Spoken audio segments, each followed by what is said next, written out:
Welcome to Equity Happens, Strategies of Successful Investors. This unique program features excerpts from a day-long workshop and will cover many of the important concepts and mindsets successful investors are using to profitably invest in real estate. Whether you're a seasoned investor or just getting started, you'll discover key distinctions that can position you for success. Your host for the program is professional investor and talk show host Robert Helms. Robert is a highly successful landlord, investor, and developer. He teaches real estate appraisal and practices at the college level and serves on the board of directors for several companies. Co-founder of the Advisor Financial Alliance, a real estate investor development program, Robert mentors thousands of investors through seminars, mentoring clubs, and field trips. He's the co-author of the book Equity Happens, Building Lifelong Wealth with Real Estate, and the host of the Real Estate Guys radio program. Now, here's Robert to show you why real estate is a great investment vehicle.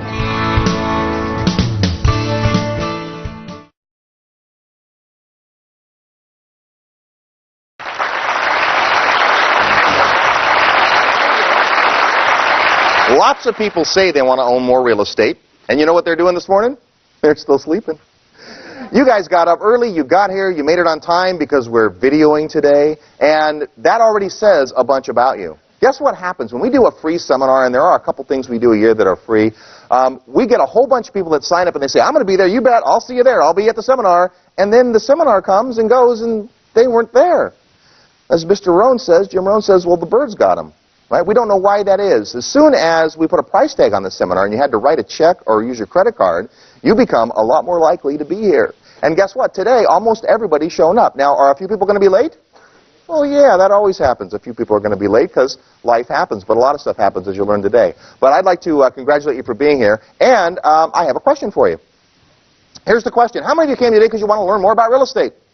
Oh, look at all the hands. That is awesome. Now, here's a better question. How many of you came today because you want to own more real estate? Do you see the difference there?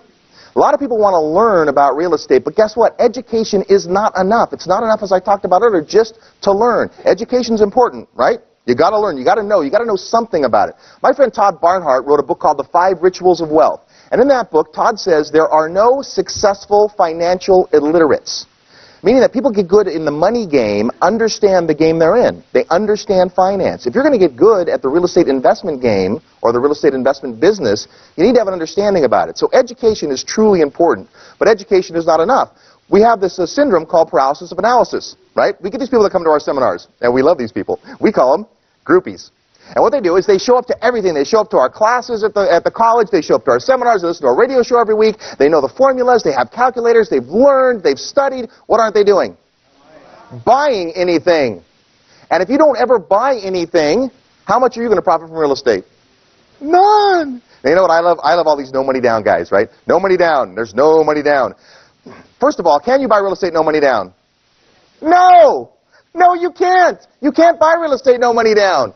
Well, okay, there are some instances where you can get 100% financing. You still have closing costs and all those kind of things, but it's very rare, and the competition for those deals is very high. So it's hard to get a really good no-money-down deal. Plus, because you aren't putting any money into the deal, the cash flow isn't very good, and many times those are the properties that end up what we call upside down, where there's more payment going out than coming in, boo hiss, and because of that situation, what happens is people lose the properties. Is that what you want to do, lose a property? No. So why is it that all these late-night TV gurus will speak to no money down? Because guess what a lot of people have? No money down. But they got $2.99 on their credit card, don't they? So I'm not trying to dissuade you, but if you have absolutely no money, no job, no credit, guess what you have also? No future, right? So it does take something. Now, it's possible to get started with just a little money and the desire. And you know what? Which is more important? Desire and attitude are everything. Absolutely. We have a saying at the Advisor Financial Alliance, which is our group of companies that help people create wealth through real estate, and that is education for effective action. Education is important, but what's more important? Action. And not just any action, not random action, but effective action. It's important that you learn what you need to learn so you can take the right steps. But the problem is people want to wait until they know enough before they do anything. Now, I don't want you to just take action right away like crazy. We had someone come in our office in one of our consultations. This is great. We do these consultations with people, and most of what we do, of course, we teach in groups. But at some point, we need to sit down with you and decide where it is that you're going. And we sat down with this couple, and they said, well, we're ready to go. In fact, we want a good deal, and we'll get one. If you can get us a good deal today, I will write a check.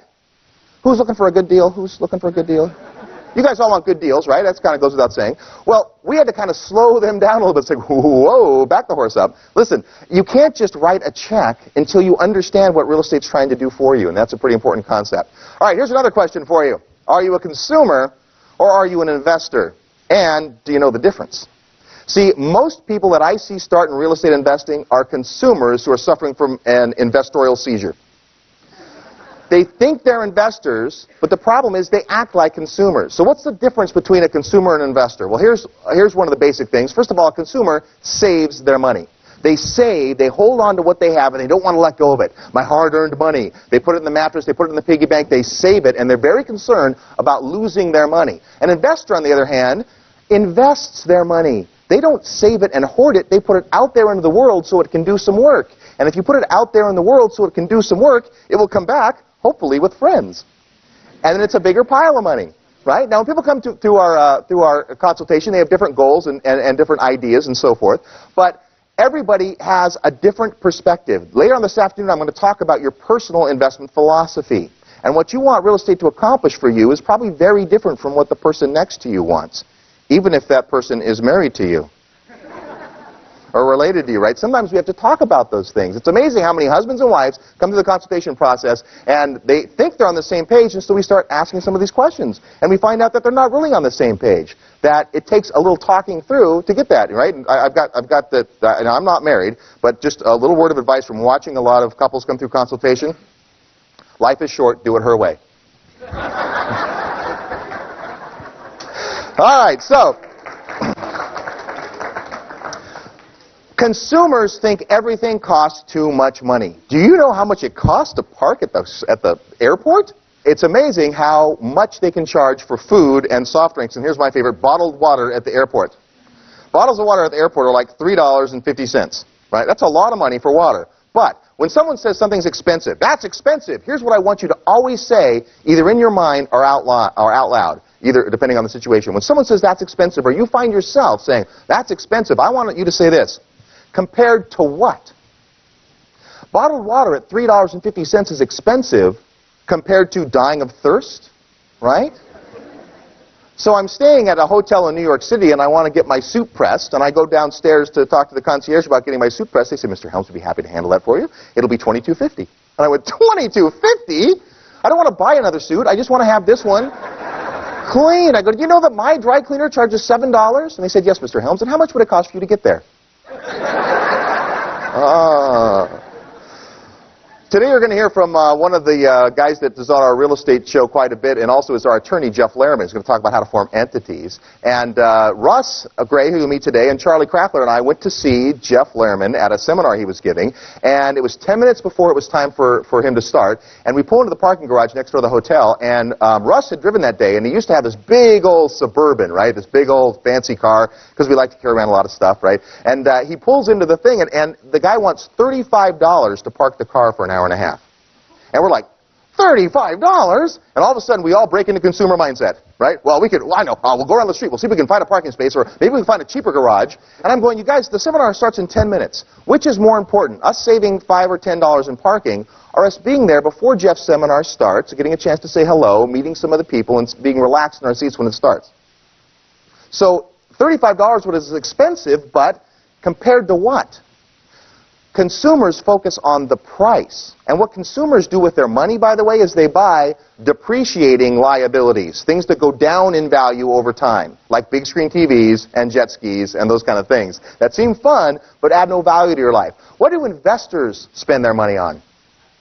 Assets, appreciating assets. We hope things that go up in value. So it's a difference. Now, if you get involved with our Foundations program, which is how you get in our mentoring clubs, you'll get to understand very clearly the difference between consumer and investor mentality. But I just wanted to touch on that a little bit. So let's talk about real estate. We're kind of positive about real estate. I don't know where you're at. Some of you already own income property. In fact, if you already own a property other than the house you live in, raise your hand. Look at all the people that are already profiting from real estate. Give them a hand. That's great. Now, how many of you own the home you live in but no other property? All right, you're building the American dream, and that's a great way. In the Bay Area here, where you guys are at, what happens? Properties go up quite a bit. We see people come to the consultation. Guess where the majority of their net worth and wealth is? In their house. And they think it's what we call hard-earned equity. What is equity? I'll give you the definition a little bit, but equity is the difference between what the property is worth and what you owe on it. So it's the part that is yours, right? And people think, I got my hard-earned equity. In fact, we did a flyer once for a seminar saying, come put your hard-earned equity to work. How hard did you work to earn your equity? You lived in the house. That's all you did. You lived in the house, and the house would have been value. And in the Bay Area, that happens, right? Not everywhere. Houses don't always go up in value, do they? Okay, but here's what real estate can provide. Real estate can provide long-term profit, right? Mark Twain said, don't wait to buy real estate and wait. Time is your friend. In fact, time will heal almost any wounds when it comes to real estate. If you've made a mistake, if something didn't turn out right, there's a good chance that if you wait long enough, it'll take care of itself. And it's a great long-term investment. My dad, we call him the godfather of real estate. He's forgotten more about real estate than most of us will know. You'll get to meet Bob later on today. But Bob has lots of properties. He has this one property I'd like to talk about. It's in downtown San Jose. And Bob's reached a point in his life where he can have a property like this. This property is a 104-year-old Victorian. Now, I like Victorians. I think they're kind of neat. What's the problem with Victorians? Maintenance, a little expensive to maintain. But you know what? If you're Bob, you can afford it. So you have a nice property. And he's got this property, and every month it has positive cash flow of about $4,000. Meaning after he pays the mortgages and the insurance and the expenses and the taxes and all that stuff, he has $4,000 left at the end of the month. So every month, $4,000, $4,000, $4,000, $4,000. My sister and I and my dad go to Hawaii, and Dad is Mr. $100 bill. Right? He's like paying for all kinds of dinners and stuff. We're like, dude, what's with the cash? He goes, well, you know, the rent. The rent. You know, he's got all this money coming in. So my question to you is, how many of those properties would you like to have? 5? 10? Would you be happy with 20? 100, someone says? Here's my favorite answer. All of them. Right? Because at a certain point, you want to have property that is generating cash, whether you're doing anything about it or not. So there are long-term profits to be made in real estate. That's a great story. Now, is that the best way to optimize that property of Bob's? Probably not. Russ Gray is going to talk about optimization later on, and I'm going to give you an example of another one of Bob's properties that maybe isn't such a happy story. You'll think it's a happy story when I first tell it, but when I dissect it a little bit, you'll see where it can go with that. But the whole concept behind the buy and hold strategy is that over time, rents go up, you pay down the loan, and the property becomes more valuable. Is that a valid strategy in real estate? Absolutely. Here's the problem with that. It's slow and boring. And many of you don't want to be bored, right? So instead, we look at short-term profits. Can real estate generate short-term profits? Sure, lots of ways. What we do in our foundations program and our mentoring clubs is we do case studies of properties. So wouldn't it be interesting to see what someone paid for a property, look at the pictures of what it looked like before, then look at what they spent to put into the property and pictures of it during construction, and then once it's done, what they sold it for. Would that be good information? Yeah, you get to see. Now, we have some people who do those kinds of projects, and they'll share the information with the group in mentoring club. It's one of the most powerful things we do is get like-minded investors together. But you can make short-term profits in real estate. Now, what else can you do? You can hedge against inflation because automatically real estate goes up kind of with the economy as rents go up and everything else. So it's good protection. See, inflation is going to work. The question is it going to work for you or against you? As values go up and as the dollar becomes weaker and so forth, as it costs more and more money, $3.50 to buy a bottle of water, the question is, are you a victim of inflation or are you a beneficiary of inflation? Which would you rather be? I think you'd want to benefit from it. We'll show you how to do that. Okay, also, there's some tax advantages. You know there's some distinct tax advantages. Today we have Dan Kennedy, who's a CPA, who's going to talk about some of the tax techniques and advantages for investment real estate that don't apply to your residence, but do to investment property that you have. And then Michael Yesk, who's an attorney and a specialist in 1031 exchanges, is going to show you what I think is the second best tax tool there is in real estate, and that's the power of the 1031 exchange. If you don't know what that is yet, well, you're in the right place. You're going to learn all about it today. But there are some distinct tax advantages to investing in real estate. Also, a great thing about real estate is it can provide an ongoing asset. When you buy income property, you buy two things. Guess what those two things are? Income and property. That's what you buy, income and property. And a stream of income that continues and hopefully gets larger doesn't necessarily change the underlying asset. So you can have a property for years, right, that provides $4,000 a month positive cash flow, and then you can leave it to your kids. Or not, right? You get to decide, but it's an asset that will go on for future generations. Let's talk about owning your own home. I think owning your own home is the American dream, right? And when you own your own home, there's a lot of reasons to own your own home other than the money. One of the reasons to own your own home is you get to decide when to move and what colors to paint the walls. You get to decide how big your pet is and how many pets you have. No one tells you when to move or what to do or any of that kind of stuff. You're the one who gets to decide. That's a great reason. And you can raise your kids there and all that kind of stuff. And owning a home is awesome. In fact, it's a lot better than renting. But here's what we know. There will always be people that have to rent. Is that true? Eventually, I hope they become homeowners. But in the meantime, guess what they do? Pay my mortgages. I got over 200 of them. And every night they go to bed in one of my units, and they wake up in the morning, and they go to work, and they earn a paycheck, and they come back, and they pay some of it to me, and I don't have to manage them or supervise them or watch what they do or anything. It's really a cool deal. Now, Brian Tracy says most of life's problems do come with hair on top. So you've got to think about the whole aspect of landlording. And we have a whole seminar called Landlord Boot Camp, which is designed to show you the ins and outs of what it takes to be a landlord. Because if you're going to own income properties, you need to understand rental law. Oh, yes, especially those of you in California. Because California is a very tenant-friendly state. Some of the other states we're in are very landlord-friendly states. Now, that's interesting, too. How many of you right now would not consider an investment outside of the state of California? There's a few hands, right? And that's a cover. It's okay. It's perfectly okay. Charlie Crackler, who you met earlier, Charlie's dad has a 20-minute rule in his personal investment philosophy. Charlie's dad, Joe, is a very successful investor, and he won't invest in property more than 20 minutes from his house. Well, guess what? Because he lives in Los Altos Hills, there's a lot of nice property 20 minutes from his house. But what's the problem for most of us trying to buy property 20 minutes from Charlie's dad's house? It's expensive, right? So you may want to look a little further than that. Some of the examples we use, for instance, we'll say a $200,000 property. And instantly, you people in the Bay Area go, well, where can you buy for $200,000? What is that, a mobile home? Right? But in some areas of the country, that's like a really, really nice house. We're going to show you some case studies today from some other areas. And you'll get to see. But if you're not comfortable going to another area, then don't. 2 years ago, I did not personally own a single property outside of the state of California. Today, without selling hardly any of my California property, I own far more property outside of the state of California than in, because my philosophy is this: live where you want to live and invest where the numbers make sense. Live where you want to live and invest where the numbers make sense. Is owning better than renting? I think owning is always better than renting, and so we want to encourage people in home ownership. Most of the wealth in America is either made or held in real estate. If you went out tomorrow and you made a killing in the stock market overnight, how many of you would invest some of that money at least in investment real estate? A lot of hands. Now, if tomorrow you went out and via investment real estate you made a big chunk of money, how many of you would go out and buy stocks? Not a lot of hands, but the stock market's coming back, isn't it? We'll talk about that in a minute. All right. So the question that we get a lot of times at the seminars is, well, I don't own a house yet. Let's see the people in the room. We haven't done this one yet, who don't own any real estate. You don't own any real estate. Go ahead. Raise your hands. Be okay. Now, you people have the advantage.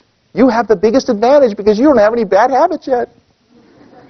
Seriously, people that we get people that are, I've owned property for 20 years, and they think that they know it all because of that. Let me talk about your mind for a moment. Your mind can only be in one of two states. Number one, your mind can be in judgment. Yeah, what is all this stuff? What are these fancy, fast-talking guys trying to tell me? Right? That's judgment. Or your mind can be in curiosity. It can be open. And the mind is like a parachute. It only works well when it's open. So if you're curious, well, I wonder if I could make that work. We've seen successful investors who have done very well in the past do extremely well in the future by changing their thinking a little bit. Right? Albert Einstein said that a problem cannot be solved at the same level of thinking that created it. And so the way that we get to the next step or the next level in any area of business or investment is to think a little bit differently. One of the best ways to think differently is to get around people who think differently. And then finally, tenants are our clients who want to remember that all the time. In Landlord Boot Camp, we talk about treating clients well because they are clients. They aren't your pains. They're your gains, right? Tenants are the people that make money for you because they're paying your mortgages, and we like that. All right, so let's take a look at what's in the news. I always like to see what's going on and in the economy, and it's always fun to see that. So let's take a look for a minute at what's going on in the news. I kind of prepared some of the articles that I've been reading lately, and I got to tell you, a lot of people in the office have put some of these things on my desk because they know I like to do this. Here's one that came out a little while ago, and this is a big article in the paper. Many of you saw it. It says that most young Americans are not putting away enough for college, right? They aren't able to put away enough money for college or to be able to buy a house. Anybody relate to that? Here in the Bay Area especially, it's so expensive to live. One of the problems in buying a property is saving up the down payment. Would you agree? Right? You buy a $500,000 house, which here where you guys live is 3 bedrooms, 2 bathrooms, 1,400 square feet, run down, 35 years old on 5,500 square feet. That's $500,000. Do you realize how crazy that is? Right? We go to other places in the country, and they just can't believe the prices that people pay here. But those are the kind of properties. So it's hard to save. If you had to save 10% down, $50,000 is tough to come up with. Well, you know what we found in going to other areas? Let's say you go to an area where the average purchase price is $200,000.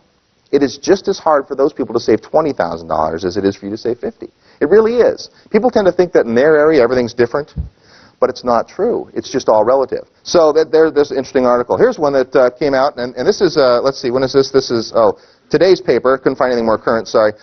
Jobs report, Intel forecast sends stocks lower. Stocks are down again. The stock market is very interesting. We like to beat up the stock market because it's so easy. I'm fortunate, personally, I do have a small fortune in the stock market because I used to have a big fortune in the stock market. But we're in the walking wounded here in Silicon Valley, right? But interesting, this is an article that came out about a month and a half ago. Check this out. Insider selling of stocks rings warning bells. By one measure, Silicon Valley insiders, those are the executives and directors who run local companies, sold $170 worth of their company's stock for every dollar that they bought between June 1st and September 30th this year. So between June 1st and September 30th, the people that run the Bay Area companies, and should they have a little idea and insight into where it's headed? They sold $170 of their stock for every dollar they bought. Does that scare anybody? It's like, come on, you guys, the market's going up. Yeah, it's going up. Yeah, it's going up. Quick, sell, sell, sell. Right? And who gets stuck? We all get stuck. And here's the scary part. It's happened over and over and over again. And we still like little sheep to be slaughtered. Walk up and invest, right? I mean, I bought Cisco when it was 65, and it'll come back in 300 years, right? So people that, I love this one. I'm waiting for my stock to come back up. That's a good one, right? I mean, maybe some stocks are coming back up, but there's a lot in the news about that. I mean, this is another one. This was in the paper last week, and it said that the 2 top executives at a company, one of them sold stock worth $2.57 million, and another one sold stock worth $1 million. This guy took stock options, bought almost 200,000 shares of his company's stock, and sold it instantly. Guess how much he still owns of his own company stock? 1,000 shares. He kept 1,000 shares. He just sold 200,000. What does that tell you about what these people think? Here's a great one, Smart Money Magazine, if you saw this article. There's Warren Buffett. What's Warren Buffett doing? Nothing. Putting his money in cash. Right? Warren Buffett, best investor there's ever been, right? Well, the article in here talks about home prices. What's next for home prices? The dreading housing bubble hasn't burst. Not yet, anyway. The housing bubble's on the way, isn't it? Who's scared of the bubble? I got a clue for you. There is no bubble. There is no bubble. I'm going to prove that in just a minute. Anyway, what this finally says in this article is, relax, though, because all of the indicators, you can exhale, I can't, but it says you can exhale now. While home prices are no longer headed towards the stratosphere, they're not likely to come crashing down anytime soon. Interest rates are still low, economy is still showing signs of life, and tight housing inventories are still the rule in most marketplaces. Right here in your marketplace, what's housing like? What's the housing market like right now? It's going up, right? It's going up. Houses are selling. We've seen multiple offers again. Multiple offers on property, yeah, absolutely. So it's pretty good. We've got, stuff that's going on. It's not a crazy, crazy seller's market where you can put your house in the market and sell it in 10 minutes, which, by the way, is never a good market, even when you're a seller. You think it is, right? Anybody sold a house in one of those markets? Remember those? You put, they're putting the sign out, and then they have to go back to the truck and put the sold sign on, right? Because that's how fast, multiple offers and all that. The problem with that is even though you might get a higher price for your house, in about a year or 2 years, you'll have a new title, and it will be defendant. Because you sold a house and they waived their inspection contingencies and they waived their appraisal and all the stuff they do in a hot market, and that comes back to haunt a lot of people, so be careful about that. Well, here's another topic in the news. A lot of little stealing. We've heard about the mutual fund scandal, right? SEC says mutual fund scandal is growing. We've got mutual fund firms have reason to fear injection. It's okay, you don't need to see all these. There's just dozens of them. Mutual fund mess casts cloud over investors. Here's one. Morgan to pay $50 million in their fund scandal. And prior to the mutual fund scandal, what was the scandal that we had? Remember the accounting scandal? Remember that one? Right? People were worried about irregularities in accounting. Do Americans have the confidence in companies they once did? No, they don't.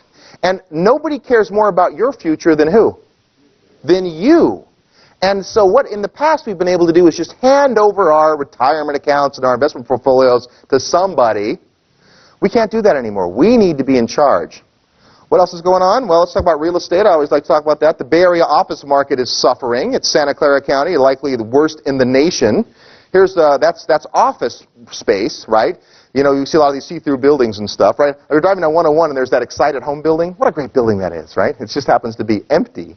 I'm thinking, that could be a really nice building. It's beautiful. There's lots of square footage in it, right? I'd like to buy that building, as long as I had a tenant for it.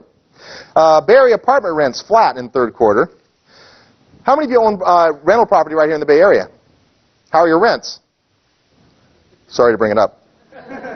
We've had to lower our rents a little bit. We've had to make some rent concessions a little bit. We have a little more vacancy than we used to. But guess what? Time heals all wounds. Is it always going to be like that? No. It's going to get better. You watch. I promise. But can you wait is the question. Here's another one about real estate. I love this one. Foreclosure activity rises in the valley. Foreclosure activity. This is so newspapery. Remember, there was an article here in the Bay Area about a year ago, and it said that foreclosures soar 121%. And people were like, wow, that must mean every single house is being foreclosed upon. Then you read down all the way through the article, and it said that from one quarter to the next, there were 8 more foreclosures in the whole county.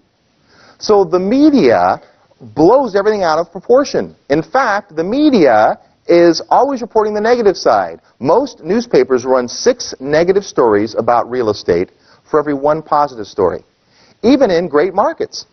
But you know, you have to be careful what's in the paper. This is an article I know is important because it came out 3 days ago, and everybody in my office put it on my desk. I got 3 copies of these. Santa Clara County poised for multi-housing family home boom. So there's the one positive, right? All these negative articles. Finally, one comes out that's positive, and it says, yes, we're going to have room for multifamily housing, which could be good, right? And maybe not. But generally what they're talking about there, when they talk about multifamily housing, are those big apartment complexes that you see going in. Can you and I own those big apartment complexes? Not really. I mean, I haven't checked your financial statement on the way in, but personally, I have a little trouble with 1,000 units at once, right? It's one of my goals. I want to have 1,000 units in my personal repertoire, but I'm a ways away. Got a lot of goals. Got a lot of funny goals. Here's one of my goals. Ron and I have a goal to personally be in debt $100 million by the end of next year. Who thinks we're out of our mind? Well, you haven't learned enough yet if you think so, because debt is what controls real estate. The more real estate you control, when it goes up in value, the more money you make. And you're going to be convinced of that by the time we're done today. And then finally, I'll end with this one, just as a little, an article for you landlords.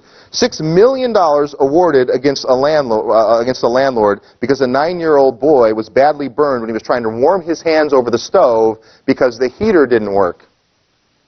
Should the landlord have some responsibility in that case?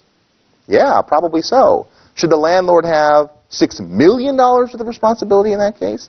I don't know. Folks, it's tough to be a landlord. It is. It's hard today, and it's getting harder. I'm not trying to discourage you from it. In fact, quite the opposite. I just think that if you're going to be a landlord, what you want to be is an educated landlord, and you want to understand the game you're in and play by the rules. At Landlord Boot Camp, we teach people how to be ethical landlords, because you know what? It's easier. It's easier to do the right thing most of the time and to run property like it's supposed to. Much easier way to go. All right, so I like to see what's going on in the news. Especially like this one. Lots of stuff, right? We always want to be going and understanding what's in the news, but understand that newspapers have an agenda. When you see a headline that says, foreclosures up 121%, why did they put that headline in the newspaper? Because they want to sell newspapers. Do they care about how many houses are foreclosing on? They don't care. They want to sell you newspapers. When you're walking by and you see the stands, you go, oh, I want to buy that one. That's what their job is, and they do that through alarming you. You need to be careful about what you read. Now, you can believe everything you hear on the radio. That's all good. But you got to be careful about what you read. All right, so let's talk about real estate. How does it compare to other things? We look at all the other things that you could invest your money in, stocks and mutual funds and bonds, and we've kind of spent a little time on that. But you want to look at a couple of instances. Robert Kiyosaki in Rich Dad, Poor Dad. Who's read Rich Dad, Poor Dad? Great. Look at all the hands. I love that. It's like 80% of the people have read that book. Do you think 80% of people in America have read that book? Or do you think the kind of people who read that book and have their thinking changed come to seminars like this? Pretty cool.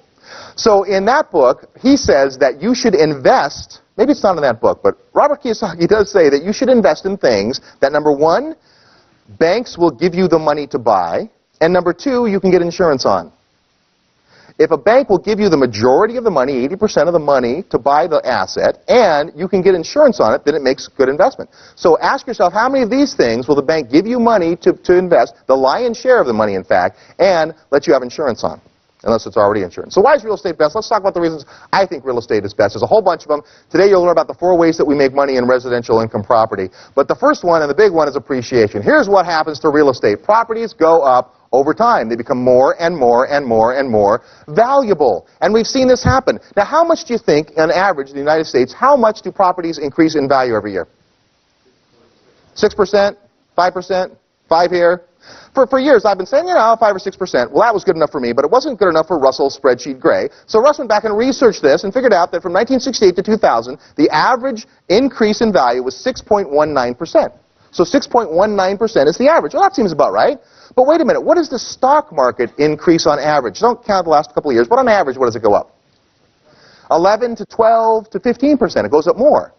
Well, Dolph DeRoos in his book Real Estate Riches said you can't really compare, because when we're talking about the stock market's performance in the last 60 years or whatever, they talk about like the S&P 500, which are the top 500 stocks. If we gauged real estate by the top 500 properties, how's it going to do? Much better than the stock market, but we don't get to do that. We get to do it as a whole. And as a whole, real estate goes up 6%. So isn't stocks a better investment?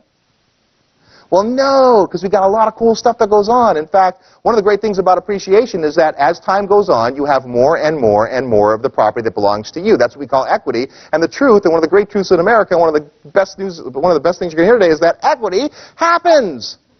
Equity happens. As time goes on, that is what happens. You get more and more equity in your property. The only question is, will it happen to you? If you don't have any property, it won't. What is equity? Equity is the difference between the market value of a property and the loans against it. So I bought the property for $250,000. I put down $50,000, and I get a loan for $200,000. If the property goes up to $300,000, I have another $50,000 in equity. If it goes up to $350,000, now I have $100,000 in equity. $100,000 in equity. Now, your initial equity deposit or down payment, that counts as equity too, but you've already put that money in. But that's what equity is, and so equity will continue to happen, and I think you'll be convinced of that after today. So appreciation is one of the great things about real estate. It goes up. Does all houses appreciate? No! I was driving through Topeka, Kansas one night, and there's a billboard on the side of the road that says, "Are you tired of looking at 3-bedroom homes in the 50s? And I thought, yeah, exhausted of that. And they had as a new housing development, and they started at like $47,900 was their starting price. And I actually went to, not this development, but another development where the house is real nice in Topeka, and it was in the April, May kind of time frame. A little hot, but it was nice, Anyone from Topeka? I beat up Topeka a lot, only because it's fun too, and it's not the end of the world, but you can see it from there. And I go to this housing development. It's a nice house. It's like 2,500 square feet, and it's $117,000 or something. I mean, I'm just going, wow, it's a beautiful, full basement. And then the guy starts talking about how the homeowners association's dues include snow removal. And I'm thinking, oh, yeah, like snow removal. One other time I was back there in the Midwest, I had pulled over to the side of the side of the road and got a soda with ice in it, left it in my car overnight, came back, and there was still ice in the soda. It never got above freezing. This is why I don't live there. The problem with owning a house in Topeka is you have to go there, and who wants to? But in Topeka, if I would have bought that house for $47,900, today it's probably worth $51,200. 10 years later. So it doesn't go up in value. See, remember we talked about average? The average is 6%. About 2 years ago, we started investing in a marketplace here in California called Sacramento. We put ourselves in first and a few key clients. Ron and I went in. Paul, who started today, our sound guy, and he bought some property there. How about a hand for the sound crew and the video crew today?